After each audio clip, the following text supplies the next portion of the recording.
Church walls, the dead, they murmur, to him they call.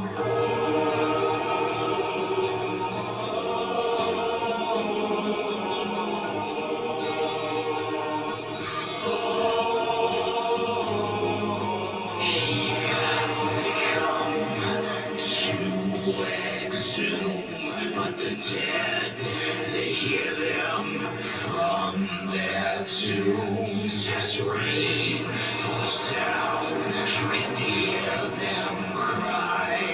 Leave us in peace tonight, it's your turn to die. Well, greetings, it's Vinyl Junkies in a Digital Age, and if you're a metal maniac, a heavy rock fan, I'm hoping you're going to enjoy this review, because today we're reviewing KK Priest's second album, The Sinner Rides Again. But let's first, without any further ado, just get a grip on our bearings here, because KK Priest, as you know, was one of the lead guitarists with Judas Priest for quite a long time, and therefore his imprint and his influence was on many of the songs they did. This is his excellent book, well worth a read. Takes us roughly up to 2018. He'd by that time set himself up in business. I think he had an interest in a golf course amongst other things at that time, and KK Priest, the band, hadn't yet been formed. Reading the book and listening to interviews with him on YouTube in more recent years, he gives a variety of different takes on why he left Priest and how he felt he should have been asked back into the fold at one point, but was a bit miffed that he wasn't. Lovely guy, no doubt, great guitarist, no doubt, good songwriter, we're going to find out. But, I don't know, something a bit diva-ish about the way he goes about things. I don't know. He seems like quite a sensitive chap. I know I'd like him if I met him, so that's good, isn't it? Anyway, this book is well worth a read. It's KK Downing, Heavy Duty, Days and Nights in Judas Priest. If you read this and Rob Halford's excellent book, you will get a very good picture of all the inner workings of the great Judas Priest, who now run with Richie Faulkner on lead guitar. He works with Glenn Tipton still in the studio, but Glenn isn't well enough to play whole sets on stage, so they do have a touring guitarist as well. They never thought once to ask KK back into the fold, even when they were thinking of going down to 4 men. KK was up for joining them, but for some reason they didn't think that was a particularly good idea. Now, so KK Downing, the lead guitarist with Judas Priest, as we said, he actually left the band in 2011, and the official line was from him, it was due to an ongoing breakdown in working relationships between myself, elements of the band, and the management for some time.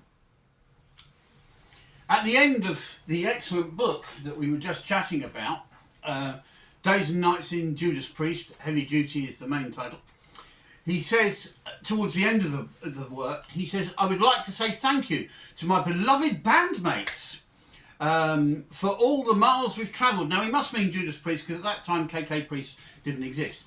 And for all the many shows we have played together. And for everything else that we have shared, good and bad. Along the way, it has been a privilege to have known and worked with you all for so long.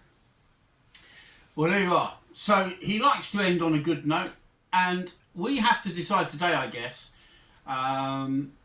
Is KK Priest a worthy addition to the metal scene? Is it an alternative to Judas Priest if you can't afford their tickets? Or is it a complementary band? We're gonna look into that on their second album, The Sinner Rides Again. Let me show you the main cover of it first of all. Here it is.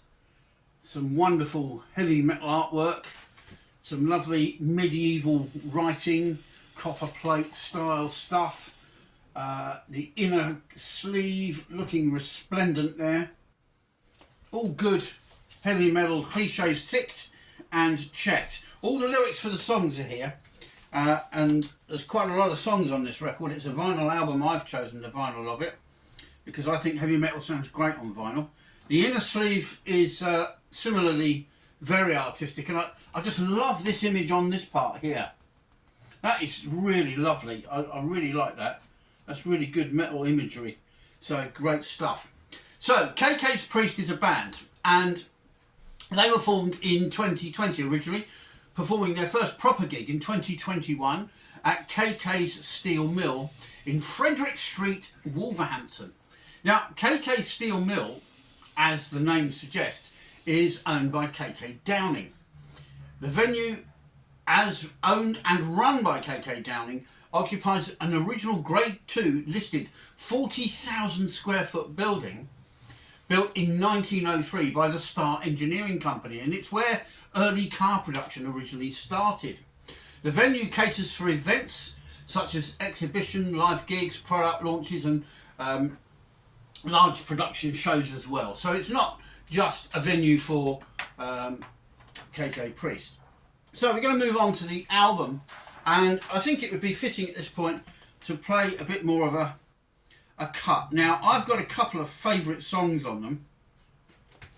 You've already heard the introduction to Keeper of the Graves. So that's definitely one of my favourites. And here's another we're going to go into now. This is Strike of the Viper, which has been featuring in KK Priest's live set.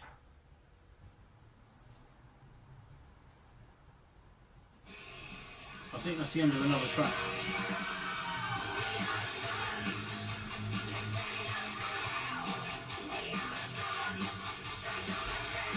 Yeah, I think that's the end of another song there. Let's go forward a bit. This is Strike of the Viper. Let's rock!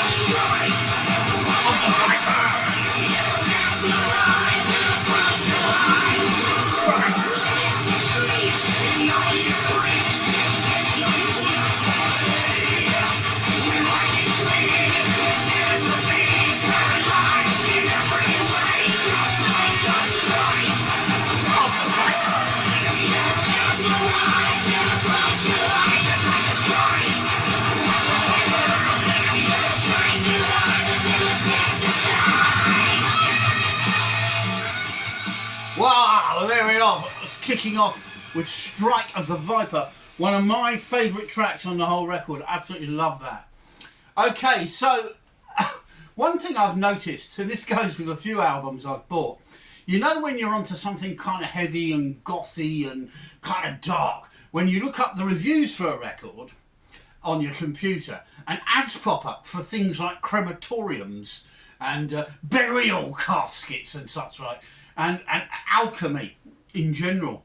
It's quite telling, you know. And I get that quite a lot. Does that mean I'm a big heavy metal fan? Well, I certainly am a heavy metal fan, but I'm very choosy what I buy. I love Judas Priest, old Priest, new Priest, I love it all. Their last album, Invincible Shield, is reviewed on this channel, and I've kept it on here. So you can look at that if you wish to. I might reference it at the end of this video, by the way, with a pop-up panel for you, so you can go straight to it. And I love a bit of Anvil, but I'm a bit of a metal snob. I'm not kind of mad about the Swedish and the German metal bands so much, what I call the trans-Europeans. I'm kind of into what I call British metal. There's nothing like a bit of Saxon, Thunderbolt, something like that. A bit of Iron Maiden, Number of the Beast, Run to the Hills, all good, catchy songs. But of course, Judas Priest had quite a few good, catchy songs. But the first thing I noticed about KK Priest is they don't have a lot of catchy songs. Strike of the Viper gets close, let's put it like that. Because this album, really, we're going to be brutally honest about it, it contains every heavy metal cliche, gimmick and hallmark going. There's no doubt about that. From the lavish artwork, which we've been discussing, to the full-on production, which is by KK Downing himself. And as you can hear from what we've played so far, it's quite a good metal production. It does sound good. It's got a nice sound to the album. And the guitars are sounding good. And yeah, we'll comment on Tipper Owen in a little while. So the lineup includes former Judas Priest vocalist, i.e. from 1991 to 2003, when Rob took a leave of absence to do other things, Tim Ripper Owen. He's on the lead vocals. And I don't think he and Rob are quite the same in the vocal department. They both have an incredibly affecting scream, which is good in heavy metal terms. They can both growl, but they both have their own sort of edge. And I'd say Rob is the more polished, and Tipper is probably a bit more youthful, a bit more aggressive. Definitely comes across as a bit more brutal than Rob. Although Rob ain't no softy either, let's face it. I mean, you read his book and you'll see what I mean. So we've got KK Downing himself on guitar, predictably. Tony Newton is on bass. AJ Mills is on the other guitar, and they do some guitar dueling. I've been watching them on stage on the YouTube, doing stuff like Green Manalishi and from the Priest days, and then some of the material on this record and their first album. And then on the drums, we have a guy called Sean Elg, a very enthusiastic heavy metal drummer. So released in 2023 on Napalm Records, according to this, and Nuclear Blast in other sources I've looked at. But this has got the actual Napalm Records logo, so I'm going to credit them. So it was recorded, as I say, in 2023, or released then, rather, and it was 2 years in the making, apparently. This is KK Priest's second album, with full band involvement and collaboration, boasting artwork by a guy called Andy Pilkington of Very Metal. And on the cover of the record, you can look up his artwork, because there's a link there. Now, 3 singles were released from this album. One More Shot at Glory, Reap the Whirlwind, and one of my favourites, Strike of the Viper. And we're going to read some critical reception and acclaim in a moment. But first, let's go to the first cut on side 2. No, let's go to the third cut, Pledge Your Souls, it's called. We're going to go to that now.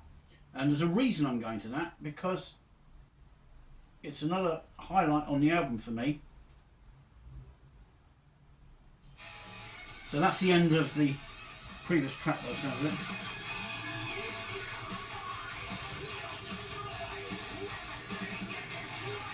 So we get to the end of that. Yeah, very, very strident sound on this record, as you'd expect from any metal record. And here's Pledge Your Soul.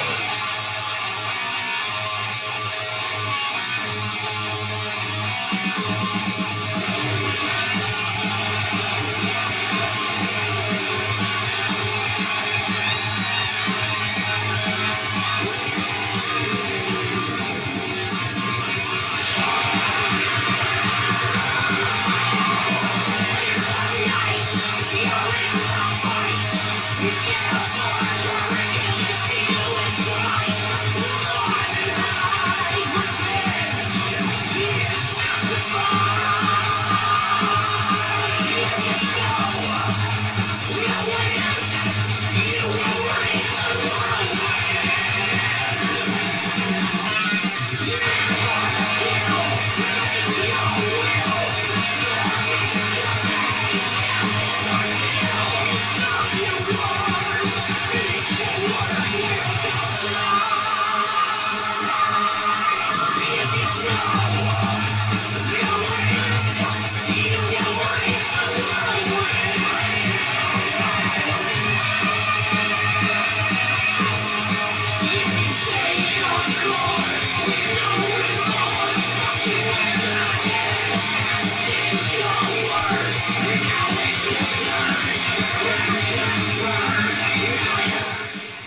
So, in fact, what I've done is I've jumped the gun. I've played you Reap the Whirlwind. We'll do Pledge Your Souls at the end. We'll rock out on that. Because the reason I wanted to play it is because it's very anthemic. But Reap the Whirlwind also fits in beautifully with the album. We're going to talk about the tracks in a moment anyway. Reception and critical appraisal for the album. Well, Blabbermouth said, regardless of any lingering bitterness or animosity between KK Downing and the Judas Priest camp, the fact that we now have two killer heavy metal bands for the price of one should be viewed as a positive. This album reinforces the now irrefutable fact that KK's Priest mean business, and their summing up is, this thing friggin' slays. It's definitely brutal. Louder Sound say all grinding desperation, long-haired perspiration, but not a viable alternative to the real thing. Okay, I don't think they're trying to be an alternative. No light, no shade. The entire record is all doom and demolition according to Louder Sound. Well, doom and demolition is definitely a hallmark and a backbone of good heavy metal rock. Let's face it. Are they looking to do any light and shade? Maybe not. Maybe this is Painkiller era Priest that's informing the music on this record. Maybe they're going for an older genre of heavy metal, perhaps more back to kind of the 80s and early 90s metal stylings. Maybe that's what they're after. What I said when I first got the record, and I hesitated for a long time before I bought it, I didn't know whether to get the first album first or get this one, which is meant to be better than the first according to what I've read. So I opted for this. So I said at the time, this is a one-dimensional album of pure nitty-gritty metal. Okay, sounds like a criticism. Dumb, gothy lyrics, I noted. Bone-splintering riffs. Dual screaming lead guitar breaks, haunting choral parts on some of the songs, gloriously cliched, goth metal artwork and lyrics printed in medieval typeface, as we saw on the sleeve there. Okay. In other words, a very worthy slab of pure metal mania. You see, if you're one of the metal maniacs, a bit like me, you know, a bit of a Judas Priest fan, to me this is a refreshing alternative to go along with Priest. I wouldn't want to lose the Priest. They're brilliant. They're better than they've ever been on Invincible Shield, for example, which I've reviewed, as I said. And I think this is a worthy counterpart to that, if you like, a kind of foil. So one band has a lot of light and shade in their goings on these days, and a lot of melody going on with the modern day Judas Priest. Richie Faulkner has a big influence on their sound, as does still Glenn Tipton. But this is KK Downing, and he is a worthy guitar player, and I think this album proves he's a good songwriter. Phil Aston from Now Spinning magazine pretty much agrees with me, because he notes the crunchy riffs, he notes the powerful vocals. A true heavy metal album, he calls this. Not just another Judas Priest record, and I totally agree with that. And in his own words, he says really effectively, KK basically carves out his own identity in an immersive, intense record. So, what are the tracks on the wax? Well, the album kicks off on side one with Sons of the Sentinel, opening with a tornado of guitars and drums. Owen's shriek hurls us into a slice of speed metal about defenders from hell. Oh, yeah. Then we have Strike of the Viper, which is one of my favourite tracks on the album. I absolutely love it. I'm not surprised it was a single on the YouTube with its own video and everything. It's brilliant. You should check that out, by the way. As we heard, it's a savage guitar and roaring vocal assault. It opens this rampant, venomous track that makes, and I note here for your amusement, the Jungle Book's Snake Car. Do you remember that? Trust in me.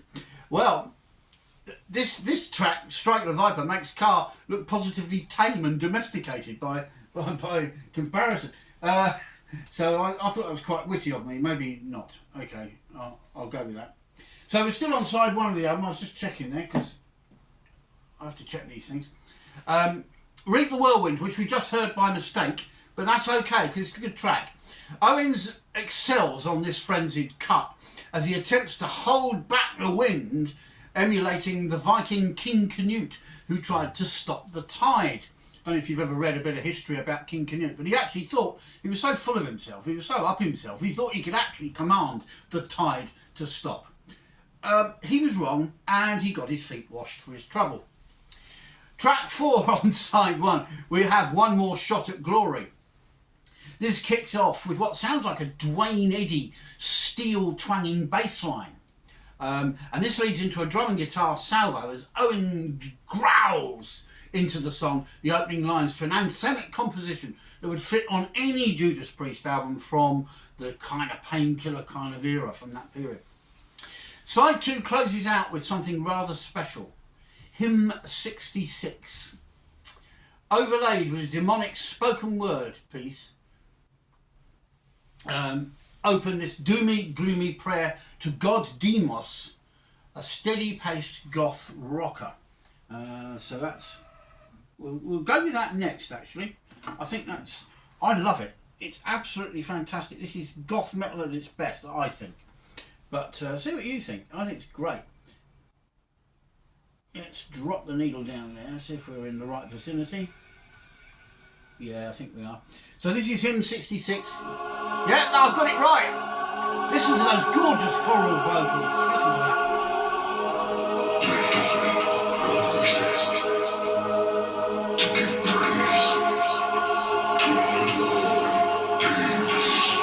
Let us pray.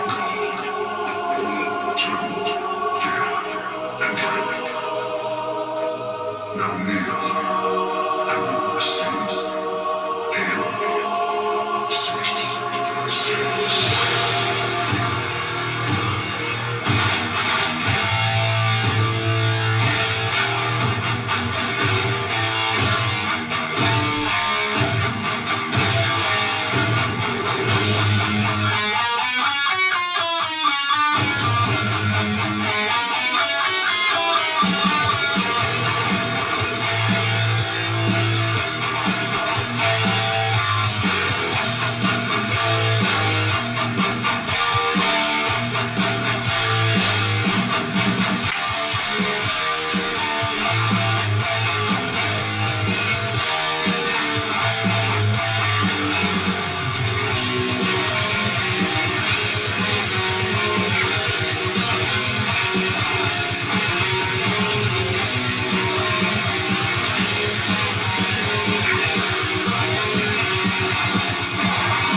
Idea, and our fantastic Ripper Owen. I think he's got a great vocal, not quite the same as Rob's, a little bit different, but I think it suits the mood and the music of this band very, very nicely.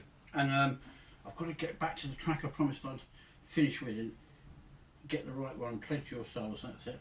Now, side 2 then opens with The Sinner Rides Again. This is a slow building guitar opening, and it gives way to an industrial grinding salvo of real metal guitar. And then it's full throttle into the song itself. Now, on my notes here, I've put the whole band sound fully involved as the track speeds forward with a brief pause for dramatic effect in the first verse. Owen's vocal lets up a little for the middle verse before we're back to business as usual for this track. Absolutely superb. Now, the spoken word bit we started the video with was from Keeper of the Graves. This is one of my favourite tracks on the album, possibly the favourite. I love every element of this track. I love the way the bell tolls right at the beginning, the low, moody acoustic fingerpick guitar, which paves the way to Owen's menacing spoken word intro. I just love that. Backed by Gregorian chanting style of massed choral vocals. There's quite a bit of that on the record, giving it a lot of drama. Then it's full tour de force, dueling metal guitars, as the song unfolds, crying out its warning to would-be grave robbers. That's what Keeper of the Graves is about, keeping the grave robbers away. Okay? That's what the lyrics are about. The massive gloom of the chanting frequently adds drama to this track until the whole piece calms down to an acoustic strumming towards the end and a mass choral vocal backdrop taking us out of the song. It's absolute pure metal. Dumb-assed, no brains needed, just get your head down, boogie, do a bit of head banging, do the horns, enjoy yourself. A night of this band has got to be good, I reckon. From what I've seen of them live on the YouTube, this stuff kicks butt, let's face it. Okay, Pledge Your Souls is up in a moment, and that, I'm going to tell you what my notes are on that in a second. Side 2 closes out with Wash Away Your Sins. It wouldn't have been the closer I'd have chosen. I think I'd have chosen that Hymn 66 as my closeout, because I think that's brilliant for a closeout, but there you go. Or the one I'm going to play next. Wash Away Your Sins, another demonic spoken word over a female choir. Slow acoustic guitar and Owen's plaintive cry comes in. A more complex, almost prog arrangement to this number, with plenty of pummeling metal moments and impassioned vocals, which of course our Tipper Owens is very good at. Now, he didn't waste his time on this record at all. He's on the money on every single track, and if you see them live, he's so there.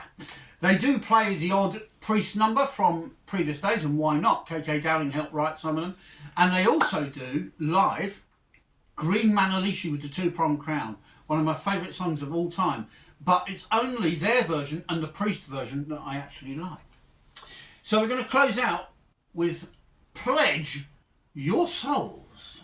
Let's have a go at that. Now, I think I've got to make sure I get the right song this time, because I got it wrong, didn't I? Right, so Pledge Your Souls is after Keeper of the Graves. So it's track 3 on side B. They call it side B on there. Oh, and don't forget about the book as well. I recommend that. That's well worth a read, that one. Right, let's hope we got the right track. Yeah. Bit of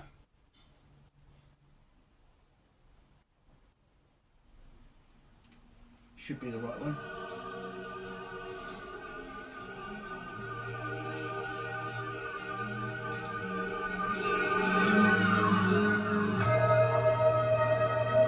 That's a nice opening, isn't it? Or is it the end of something? No, it's the end of something. You Here we are, Pledge Your Souls. That's a good opening.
Informs Ripper Owen in fine style, and I love that line you've just heard, a force forever unto glory.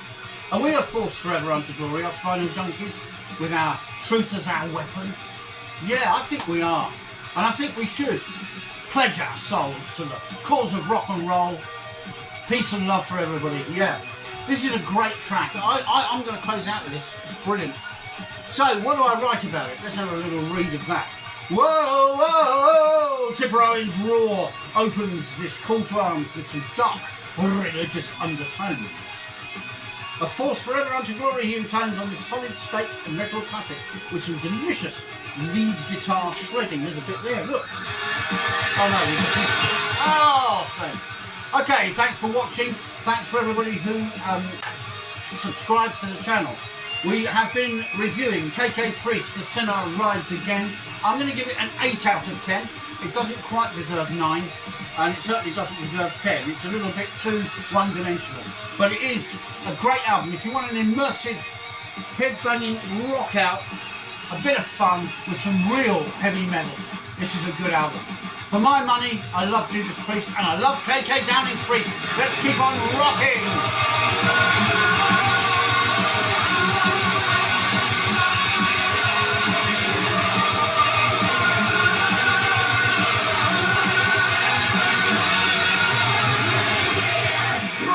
Together, we'll be a force forever. We'll march on to glory.